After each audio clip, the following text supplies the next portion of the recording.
Good evening friends, this is Neetu Gupta, spiritual life coach. अपनी Bhagavad Gita series में मैं आपका वेलकम करती हूँ। उम्मीद है आप और आपके प्रियजन स्वस्थ हैं और खुशहाल हैं। हमारा 9th चैप्टर चल रहा है, जिसमें लास्ट टाइम कृष्णा ने बताया था कि सारा संसार मुझ में से निकला है, लेकिन मैं किसी में भी स्थित नहीं हूँ।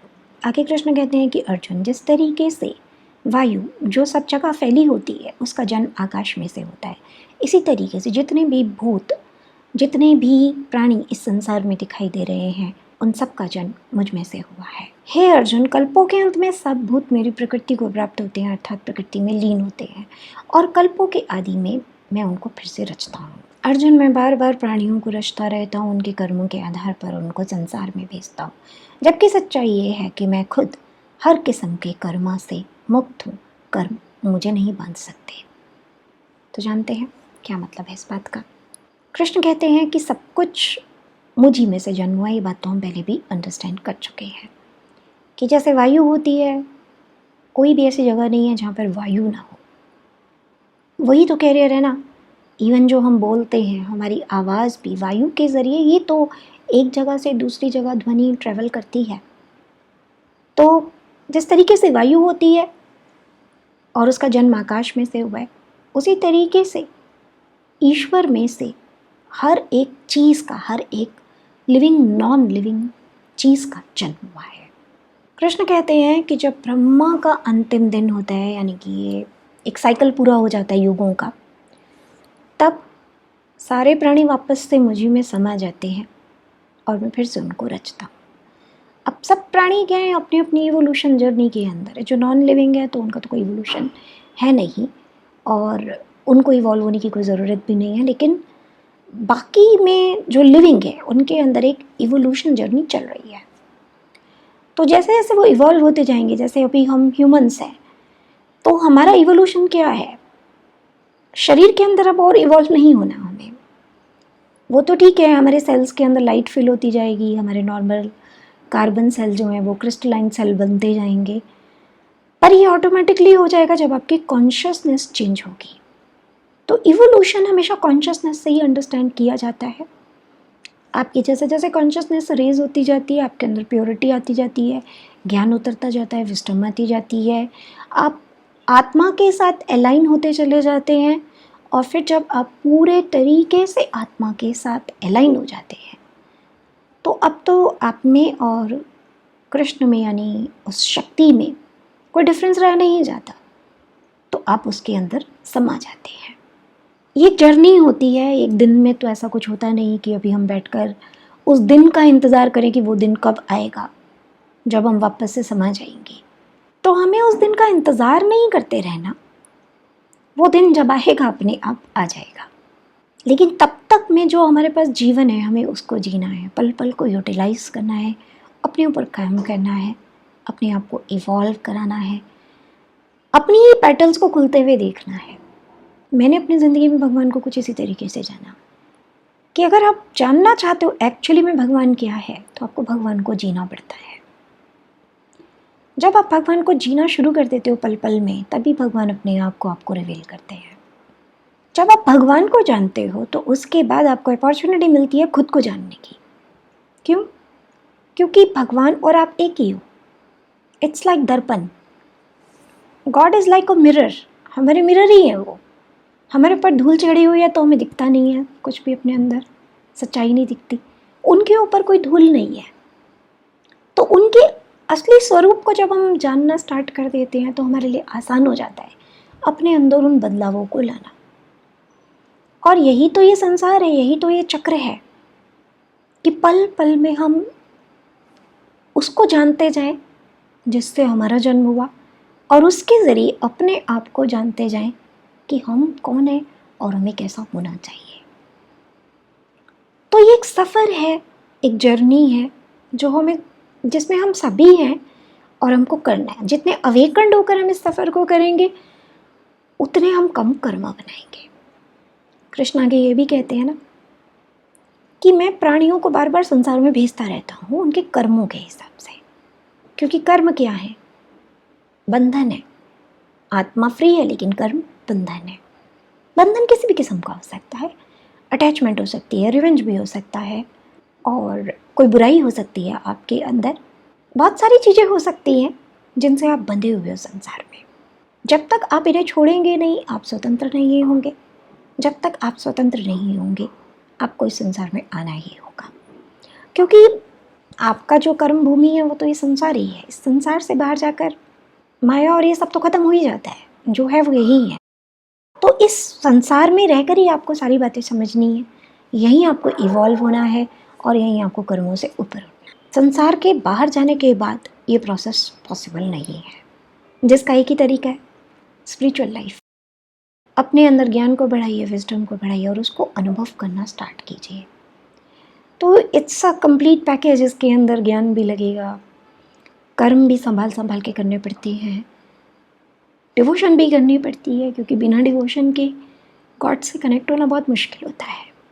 बिना गॉड से कनेक्ट हुए आप नहीं जान सकते गॉड क्या है, रियल गॉड क्या है। अज्ञानता रहेगी तो कर्म रहेंगे, और कर्म रहेंगे तो संसार में बार बार आना पड़ेगा। कृष्ण कहते हैं लेकिन मैं मुक्त हूँ इन सब से, मुझ पर इनका कोई असर नहीं है। ये कर्म सिर्फ साधारण मनुष्य को, साधारण प्राणी को बांधते हैं, मुझे नहीं बांधते। सिंपल सा लॉजिक है, आप समझ ही सकते हैं इस बात को। कृष्ण एक ऐसी स्टेट के अंदर है जहाँ पर बंधन नहीं है। ज्ञान आने के बाद जब आप माया को समझना स्टार्ट करते हो तो ये स्टेट में आप देखते हो, आप ऑटोमेटिकली रहना स्टार्ट हो जाते हो। इसी जीवन में आपने जितना भी इवॉल्व किया है अभी तक, तो आप देख रहे होगे कि ये चीज़ों की अंडरस्टैंडिंग आपके अंदर खुद आने लगती।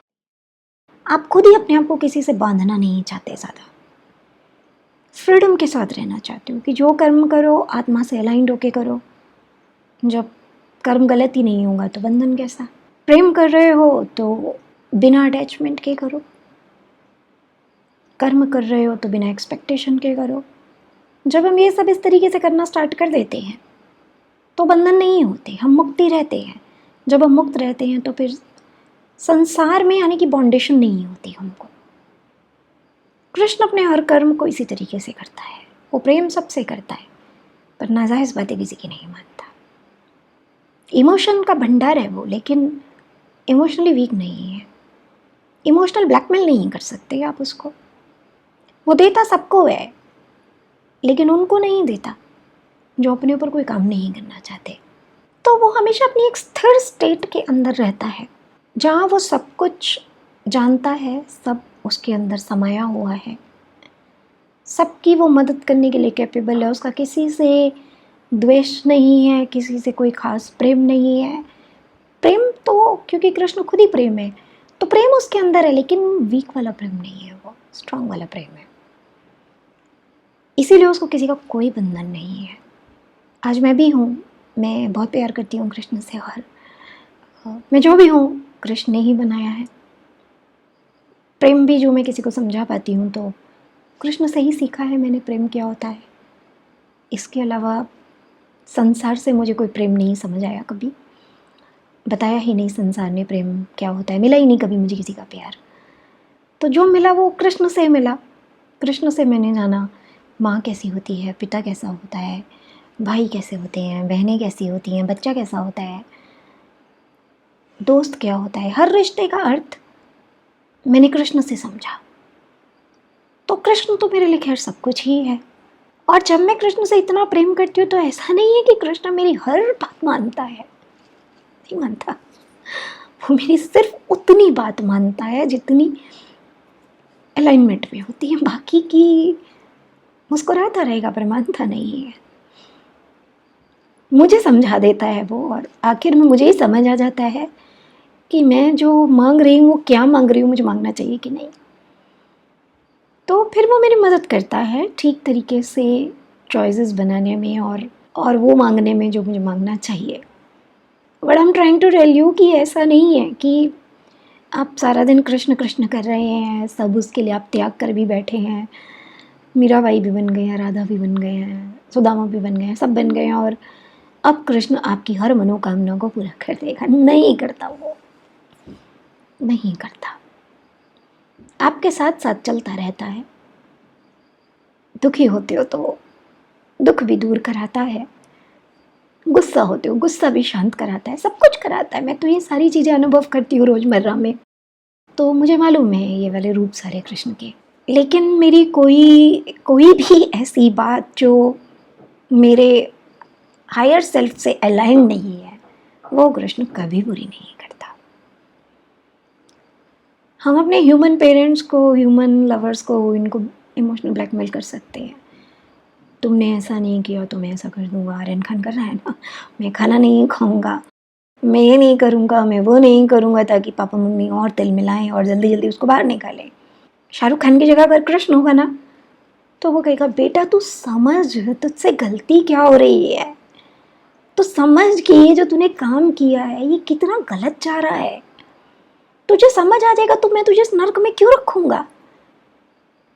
कृष्ण कुछ ऐसे डील करता है, ऐसा नहीं करता बेटा तू चिंता मत कर, तू परेशान मत हो, मैं सब करूंगा तेरे लिए, मैं जगह जगह जाऊंगा, कुछ भी करके मैं तुझे 2 दिन में इस जेल से बाहर निकाल दूंगा। ये नहीं चलता कृष्ण के साथ। तो अब आप समझ ही सकते हैं, कृष्ण ड्रामा में पार्टिसिपेट कर रहा है, बराबर मेरी जिंदगी में मेरे साथ चलता है। इवन मेरी बुक का नाम ही मैंने द कंपेनियन रखा है, कृष्ण को डेडिकेट करते हुए, क्योंकि ही इज़ माई कंपेनियन। मेरी ज़िंदगी का कोई भी मोड़ हो, कोई भी सफ़र हो, मैं कहीं से भी गुजर रही हूँ, Krishna is always with me. तो कृष्णा इज़ माई कंपेनियन। तो आपका कंपेनियन बना रहेगा, सब कुछ करेगा आपके लिए, लेकिन आपकी गलत बातों में भागीदार नहीं बनता। प्रेम अपनी जगह है, लेकिन प्रेम में कमज़ोरी नहीं है। मदद अपनी जगह है, लेकिन नाजायज़ मदद नहीं होती। एंड ऑफ द डे वो आप ही को स्ट्रांग बनाता है। तो इस तरीके से एक्चुअली हम सबको रहना चाहिए। वही चीज़ मैंने आपको बोला, जब आप भगवान को समझते हो तब तो आप समझ पाते हो ना कि मुझे भी कैसे रहना चाहिए इस संसार में। भगवान से ज़्यादा आपको कोई नहीं समझा सकता कि आपको इस संसार में कैसे रहना है। लेकिन भगवान भी आपको बाहर किसी से नहीं पूछना कैसा होता है, अपने अंदर ही आपको उसको ढूंढना है। अपने अंदर भी जीवन में मिलता है, वो सफ़र करना पड़ता है उसके साथ भी। एक तो धीरे धीरे भगवान समझ में आना स्टार्ट होता है। जब उस असली वाले भगवान से मिल लेते हो और उसके हिसाब से आप अपने आप को ढालना शुरू कर देते हो, तो आप भी कर्मों से डे बाय डे मुक्त होते चले जाते हो। तो ये है कृष्ण का कहने का मतलब कि भाई सब कुछ तो मुझी में से निकला, मुझी में समा जाता है। सब प्राणियों को भी बार बार मैं ही जीवन देता हूँ, लेकिन मैं खुद किसी भी चीज़ से, किसी भी कर्म से, किसी भी तरह से बंधा हुआ नहीं हूँ, मैं मुक्त रहता हूँ। तो कृष्ण की इस बात पर गौर कीजिए और खुद को भी वहाँ तक ले जाइए जहाँ आप भी कृष्ण की ये बात कह सके कि मैं मुक्त हूँ, मैं किसी से बंधा हुआ नहीं हूँ। इस संसार में बार बार जन्म लेने के लिए मुझे कोई मजबूर नहीं कर सकता। आई होप आपको इन वर्सेस के अंदर काफ़ी ज्ञान मिला है। और अगर आपको कोई चीज़ क्लियर नहीं है या कुछ आप और जानना चाहते हैं, समझना चाहते हैं, तो आप हमेशा कमेंट बॉक्स में कमेंट कर सकते हैं। और अगर किसी वीडियो को आपको लगता है कि ये नॉलेज दूसरों तक भी पहुंचनी चाहिए, तो शेयर किया कीजिए। शेयर करने से आपका कुछ भी नहीं जाएगा। हो सकता है कोई इस तरीके की नॉलेज को ढूंढ रहा है और उस तक ये पहुंच जाए और उसकी मदद हो जाए, और आप अनजाने में ही कोई अच्छा काम कर दें। तो चलिए नेक्स्ट टाइम आगे के वर्सेस पर डिस्कशन करेंगे। तब तक के लिए जय श्री कृष्ण।